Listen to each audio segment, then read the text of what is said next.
Good morning, everyone. My name is Sister Phap Chan. I am a Buddhist nun ordained in the Vietnamese tradition of Buddhism. Obviously, I'm not Vietnamese. I'm Western, born in the U.S. We're standing, however, in a Vietnamese Buddhist temple. So the abbot of the temple is here with me today. His name is Venerable Thich Thien Loi. And the Venerable Loi is in charge of the temple here. Our temple is called Phap Hoa Buddhist Temple, and we're located in Vernon, Connecticut. So we're here today to offer an overview of the Buddhist tradition as it relates to death and to the ceremonies and traditions and rituals surrounding death. This is not an easy task. The Buddhist tradition is extremely diverse, extremely variable. So what we'll try to offer here is an overview, a very general overview that we hope will be useful to everyone, with the understanding that it is general and there are many ways in which different Buddhist traditions observe things in different ways. So we hope you'll understand that. With the Venerable Loi here today, however, we can take a more in-depth look at the Vietnamese tradition in particular. So we'll have an opportunity to look at a deeper level at the way one tradition handles the death and the rituals and activities following the death of someone. So the Buddhist tradition has many, many rituals and traditions around death. One reason is actually historical, and that is that originally one of the main reasons that Buddhism spread outside India, which is where it began, was because of death and because of the Buddhist comfort and facility with dealing with death. Death for many cultures and many people for eons has been frightening. And there are a lot of superstitions around death. The Buddhist tradition doesn't have so many superstitions. So wherever Buddhism went, it was able to bring a relative comfort with death. Buddhism also is extremely flexible. So whenever the monks and nuns traveled to a new country, again, using the example of India to China, the tradition of Confucianism was very strong, and the Taoist tradition was very strong. Buddhism feels very comfortable integrating with other traditions. So when we go to China, to Vietnam, to some of the other East Asian countries, you'll see that some of the traditions reflect not just Buddhism, but also Confucianism, Taoism, other local traditions in each country. So that's the other reason it's so diverse. The Buddha taught the Four Noble Truths, which are that first, suffering exists. Secondly, that there are causes of suffering. Third, that there is a possible end to suffering. And fourth, that there is a path that we can travel that leads to the end of suffering. And the Buddha specifically described several forms of suffering, and four of the ones that we always as Buddhists keep close to our heart and close to our spiritual life. Four forms of physical suffering are birth, aging, illness, and death. So death is extremely important in our spiritual life as well as in the Buddhist tradition. In Buddhism, as in many other religious traditions, we find that there are people who are culturally Buddhist. So for example, someone who's grown up in Vietnam, as an example, may be a cultural Buddhist. They may not regularly go to temple. They may only call upon a Buddhist monk or nun at the time of death or right before death, because in general they would want a Buddhist funeral. This is also true in Korea, in Japan, to a lesser extent now in China, but certainly in the past in China. So the family might not necessarily be quote-unquote religious, but they do want a Buddhist funeral because this is part of the strong traditions in these countries. So the family, at the time that a loved one is near death, or in the case of an accidental or sudden death after the person has died, will contact a monk or a nun, usually at a temple.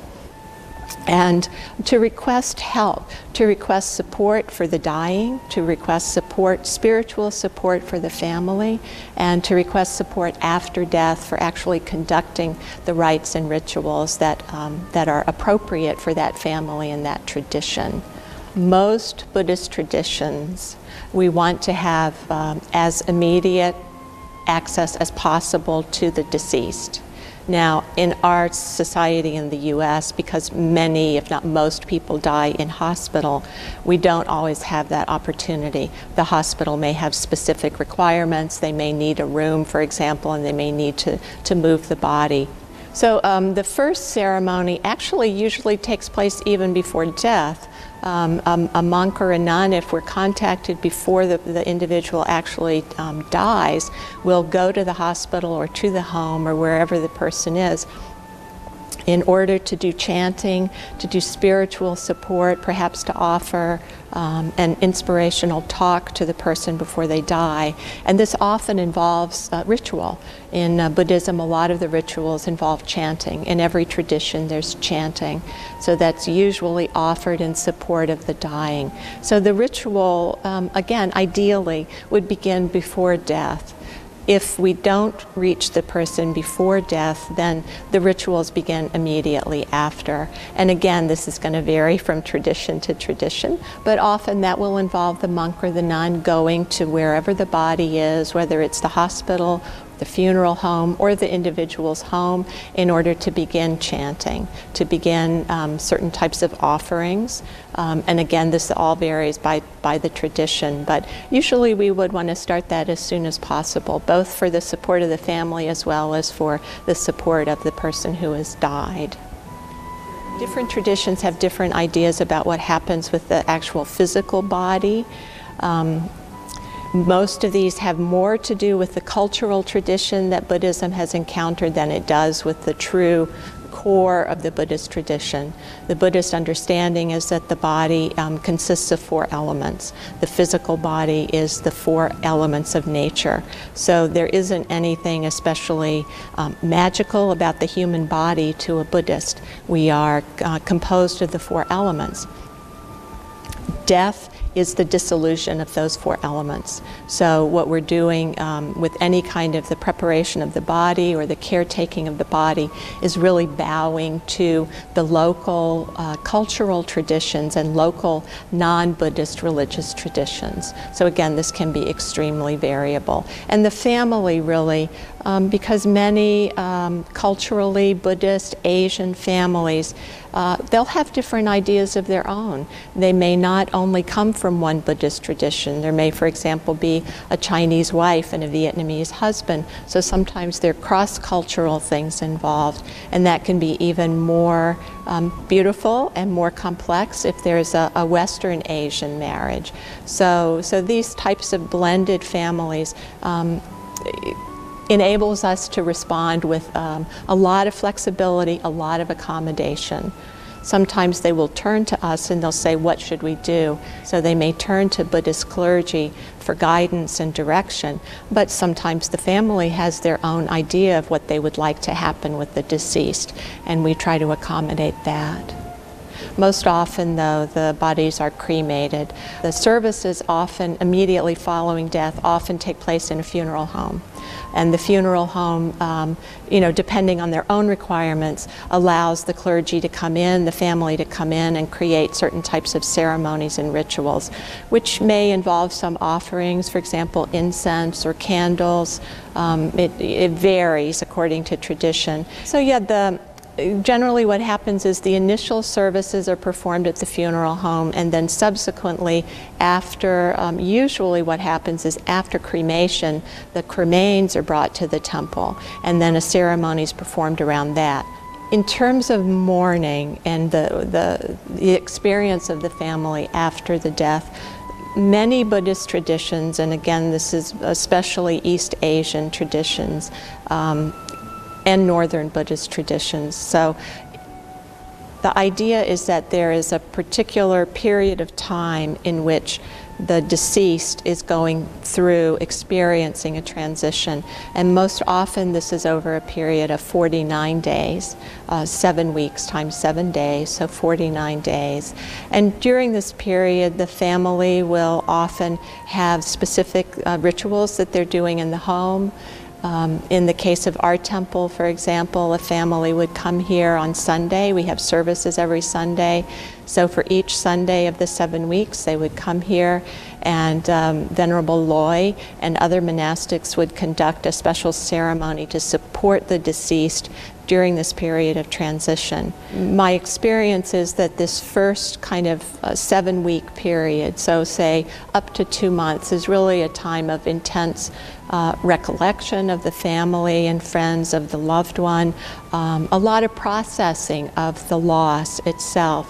And a lot of this processing takes place through these very supportive and meaningful rituals that the family engages in, sometimes on their own and sometimes with the assistance of clergy. Often Westerners, when they encounter death in a Buddhist context, are extremely sensitive to what is the right and wrong thing to do. So Westerners may be conscientious about not wanting to do something wrong, not wanting to offend, not wanting to interfere in any way with the sort of spiritual or religious purity of a particular ceremony. Families want to be supported in their grief and in their loss. This is true regardless of tradition, regardless of religion. It's the family. My experience, again, is the family appreciates any demonstration of shared grief, of shared sorrow, of a shared sense of loss. And however one authentically and heartfully shares that with the family is going to be appreciated by the family. So, for example, in the US, we often send flowers after a loss. When we have a ritual here in the temple following death, sometimes we'll have flowers that people have sent as a memorial tribute. So absolutely that's an accepted way to honor the deceased and to show support for the family. Yeah, anything offered from the heart, from the sincerity, from the wish to offer comfort is going to be accepted.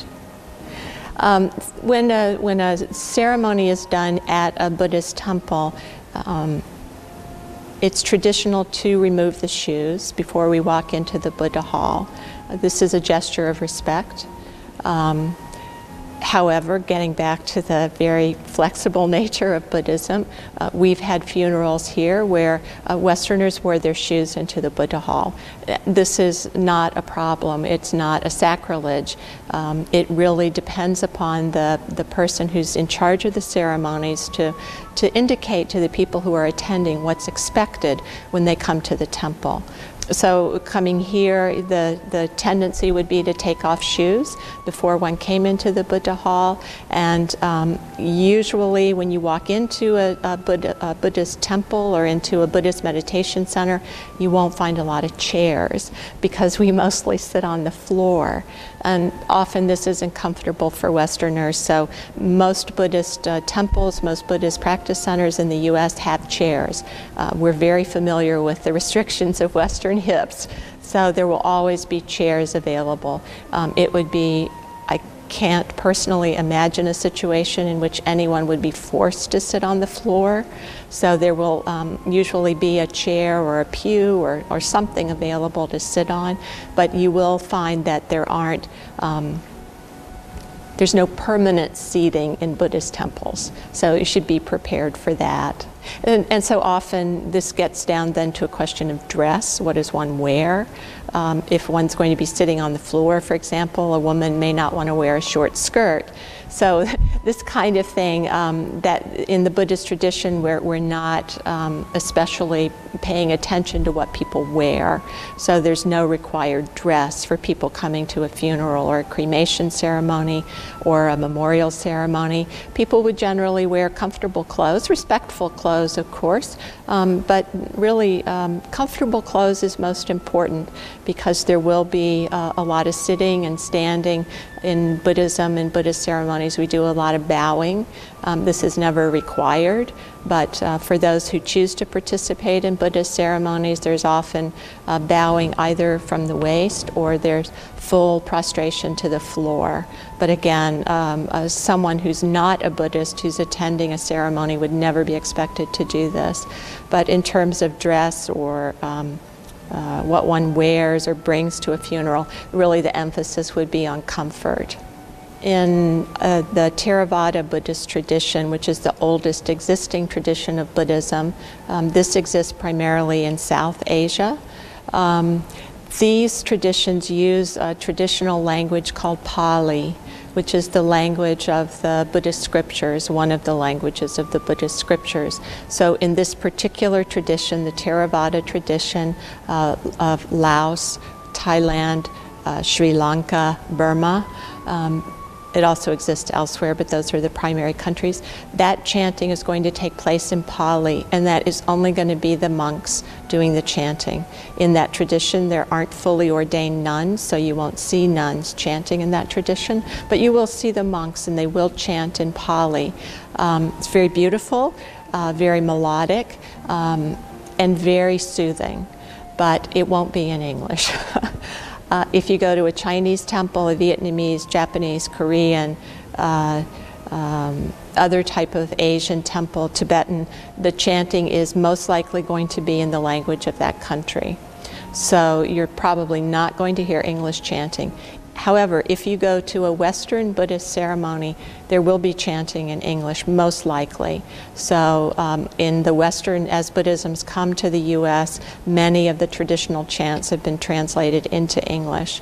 So if we do a funeral ceremony or memorial here in our temple for a non-Asian person, or for a group that is non-Asian, we will include English chanting in that.